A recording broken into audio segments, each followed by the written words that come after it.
for the most part. You have a four-time champion who's won 93 races compared to Dale Jr., who's had a respectable career himself, winning 26 races, but again, four-time champion and a guy that, as far as it comes to Indy, obviously Gordon is. There's no one better in the NASCAR world than Jeff Gordon at the Brickyard.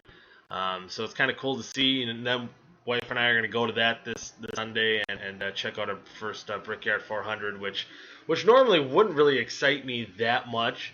Again, as I was saying before, this race I think has lost so much luster over the past. It started back in 1994. It was probably one of the more premier events. But I think kind of once the car started getting to almost where it's at today, when it's lost a lot of its popularity over the years, so did this race. And it got pretty boring, pretty spread out. And Indy, for a stock car, it's just not set up the same as it is for an Indy car. It's kind of like their Daytona. I mean, you look at New Hampshire, race last week, which usually isn't the most exciting dirt track or exciting track, not dirt track. New Hampshire is not an exciting track for the Cup Series, but you get the Whelen Modifieds out there. It's like their Daytona, and it's probably one of the more competitive races. I'm not saying New Hampshire can't host good races or Indy, but it just in general, it's a little easier to get, just the way the cars are made. So I think it's lost a little bit of its luster there, but the past couple seasons, last year supposedly was going to be Jeff Gordon's last Indy 500, and this year we have two Indiana natives, or I guess not really. I guess Tony Stewart, who is from Indy, and then Jeff Gordon, who kind of grew up in Indiana, kind of making their last starts. And again, the circumstances for I guess both drivers, Tony Stewart, I think it makes it bigger than maybe what it would have been, because everyone kind of thought, the way he's ran over the past 3 years, he's struggled quite a bit, and then all of a sudden he's basically right before he won that race at Sonoma, all of a sudden he figured it out and he's back to the old Tony Stewart. So there's optimism that he might run well and maybe even for a win. And then you get Jeff Gordon again, returning, not back in the old 24 car, but in Dale Jr.'s 88. And to be honest with you, man, that car can run fast. I think he's around ninth in the first practice. He was back in 25th or 26th, somewhere around there in the final practice here before qualifying, but a lot of times it's qualifying runs. I don't, I can't remember, even though it's only been like 6 months. I think he was kind of almost like the Dale Earnhardt Sr. or even Dale Earnhardt Jr. approach. Just get your car to handle comfortably. You don't have to make a fast lap in that final practice. You just wait for that, today once they attempt to qualify. So again, you're going to have two of these legends.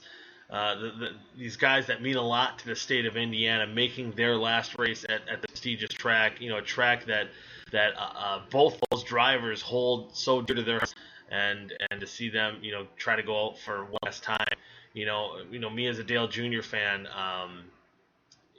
me and Rudy kind of argued about this too, saying that Rudy asked when he found out when we talked about when Gordon was going to fill in for these races, how I felt about it. I'm like, I'm happy about it. I'm not happy Junior's going to be missing the next two races, but it's going to be cool to see Gordon. And then Rudy gave me crap because he thinks I don't care about Junior's health. Being happy about it and understanding why he's out are two totally different things. And I'm not saying Junior should be in the race this week, but, you're not going to be happy, but you understand. I mean, it happens every day in adult life. I'm sure I don't need to explain that.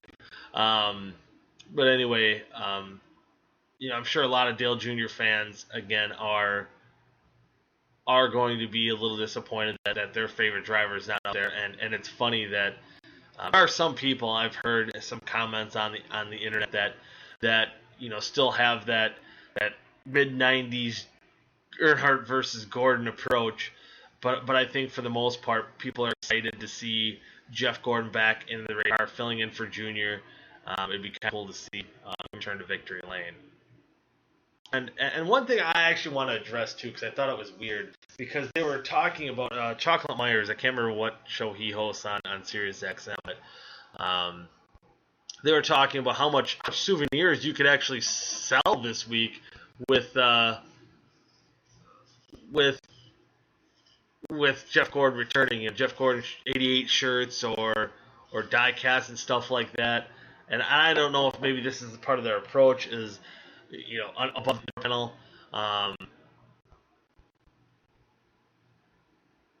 Oh, that's kind of cool. But anyway, that I'm just reading something that Joey Logano did. That was kind of cool. He gave $22 side job to the Tony Stewart Foundation. That's pretty neat. But anyway, they have Dale Jr. above the door panel, Dale Jr. above the windshield. I don't know if that's running die-cast cars to be made or something like that, because someone said that it'd be bad to make money off of Dale Jr.'s fortune, which, I don't know if you can look at it that way, because I don't think you're selling die cars of Jeff Gordon, the 88 car, because Dale Jr.'s out of that car. Again, I don't think we're going to see Alex Bauman, New Hampshire gear flying off the shelves. I think this is more of a Jeff Gordon thing, Jeff Gordon's return to kind of come out of retirement, and that's kind of cool in itself. So, no matter what kind of run, that car can sell, gear basically. But anyway, I would have no problem buying it. I think the mentality of being against it, why would Richard Childress sell any number 29 Kevin Harvick gear season of 2001 after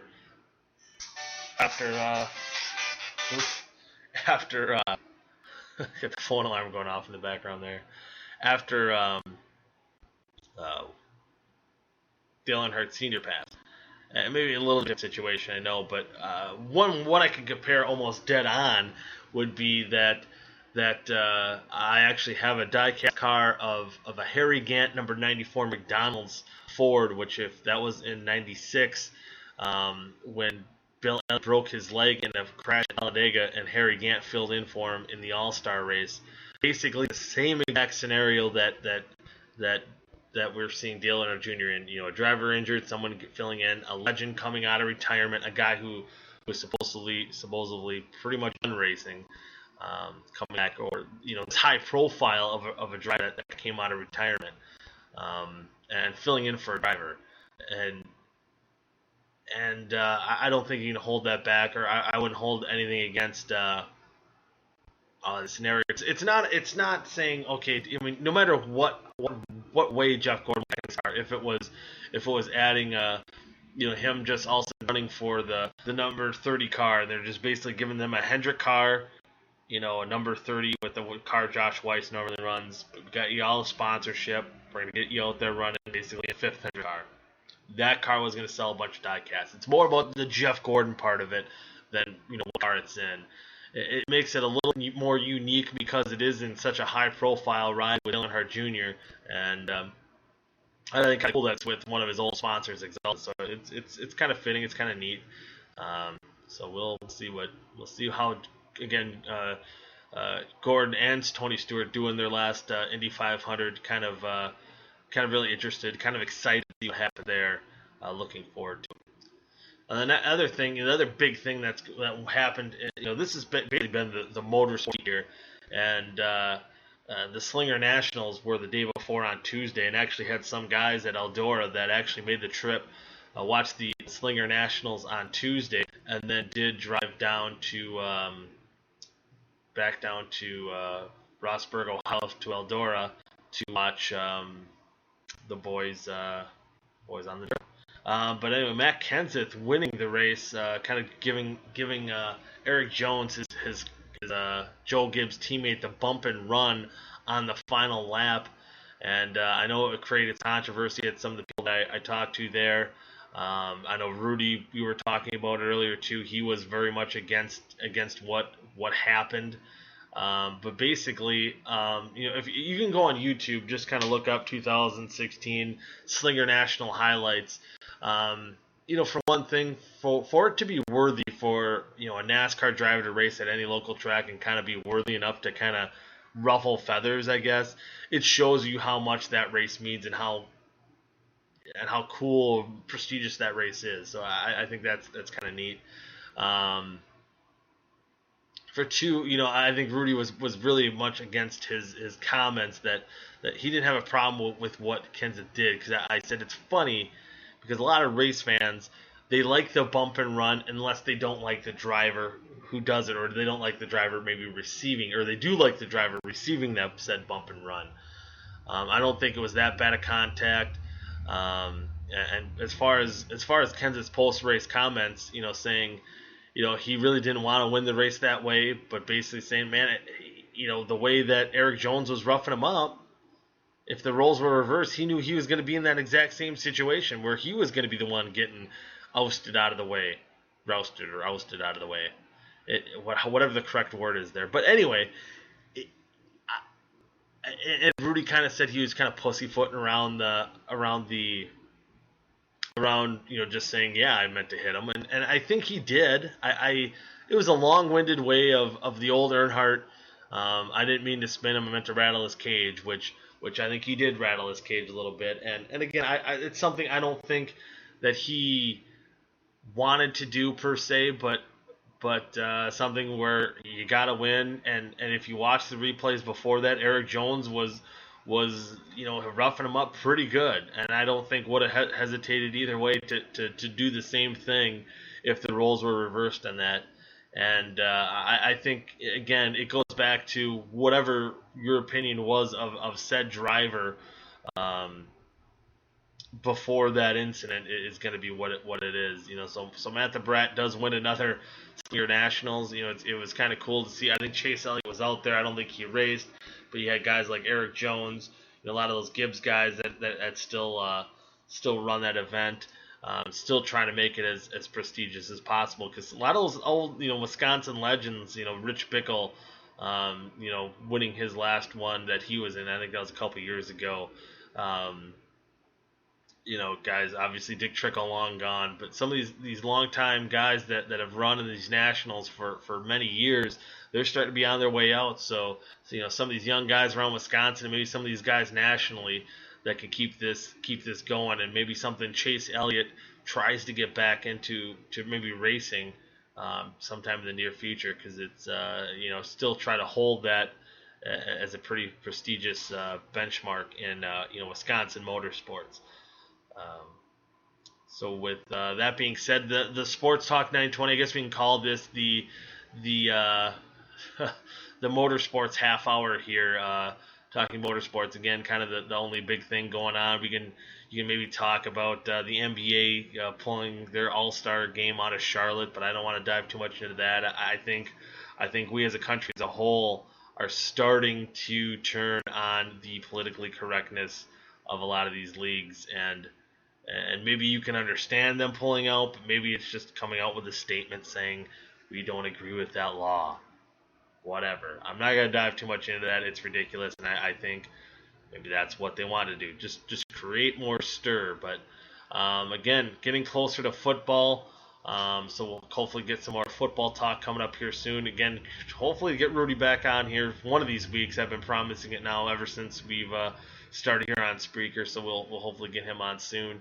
Again, we'll have the races at Indy this week, Pocono next week. Jeff Gordon, going to be in the car the next 2 weeks here, so that's going to be, creating a lot of newsworthy stuff, that's for sure. And again, baseball also getting into high swing. We're after the All-Star break. I will get hopefully sometime next week the mid-season predictions for baseball. I think we're already past the midway point a little bit.